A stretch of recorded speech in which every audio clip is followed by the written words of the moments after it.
Last week I got the experience of one of my staff got a brand new car and I got to ride in it. And I was so proud. He's been working with me for years, and I mean the most amazing, diligent. And so I was like, Lord, he got blessed. Like he's not surviving, he's thriving. And ultimately, I think that's really what I want to see people do. So the idea that you can create something as simple, as super simple as a cleaning company, and it can help people to thrive, man, it's like, God, what can't you do? At the core of what Glean is, we want to treat our customers with respect and dignity, their facilities, but we also want to treat our staff like that.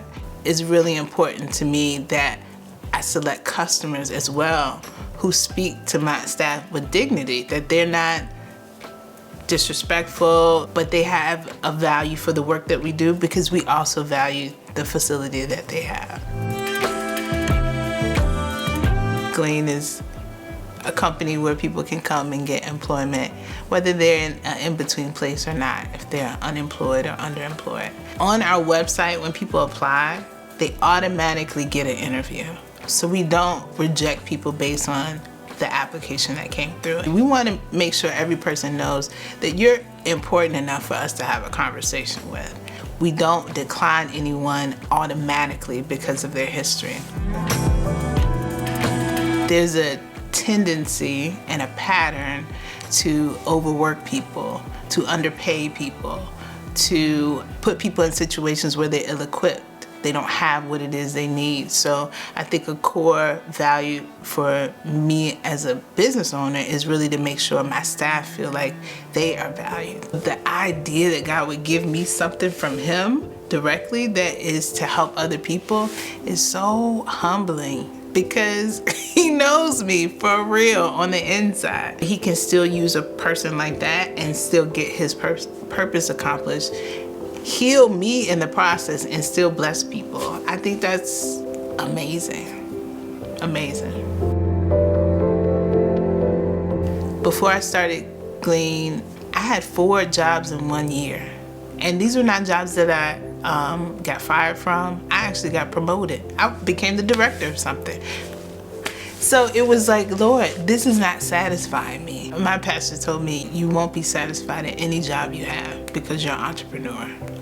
And it was the first time a man of God had spoken into my life about that. I wondered why I had these frustrations. So even before therapy, I was in public relations. So it was like, I know I'm called to people, so let me go into the deepest, darkest, hardest way I can interact with people, which has to be therapy. Let's do that. And that wasn't satisfying. I think in our society, we often overlook people who are uneducated, people who aren't articulate, who can't share with you or have trouble in sharing what it is they're trying to do. I think sometimes we look down on people because of their race or because of their gender.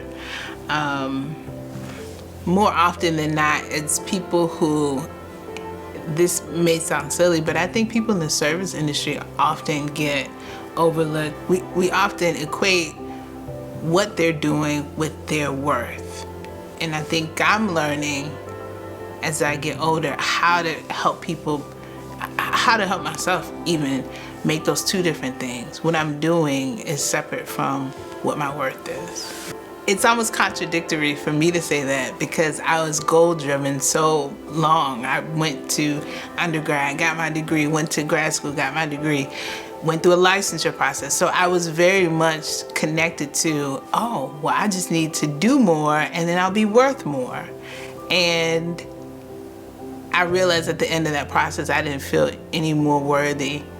And if I'm honest, I probably felt less worthy because it was like, I have all this information. What do I do with it? When you know your own weaknesses and frailties, and especially if other people can't see them, you can identify with it when you see it in other people. And there's a part of me that's just like wanting to shout out, I'm with you. I'm one of you. It's me too. And then so people see this like, oh, but you have this, this, and this. And it's like, but I also have weaknesses and challenges and things that I'm trying to overcome. So just because yours is visual and mine is not, I feel like we're in the same boat. Every encounter in the Bible where Jesus is with people, other than the religious people who rejected his truth, he's ministering to people who are in need. I mean, just of all walks of life. And that's what I really appreciate about Jesus. Like, you could put him in the synagogue or he could be walking down the street and he's gonna genuinely have a conversation with you, and you're gonna be changed forever after that conversation. I mean, what would happen if people encountered us like that? That would be amazing. As cities move forward and try to figure out, kind of navigate what homeless population support looks like, what second chance citizen support looks like, I think there's so many opportunities in this one industry to support people and move people from a place of survival to a place of thriving. It's a chain reaction.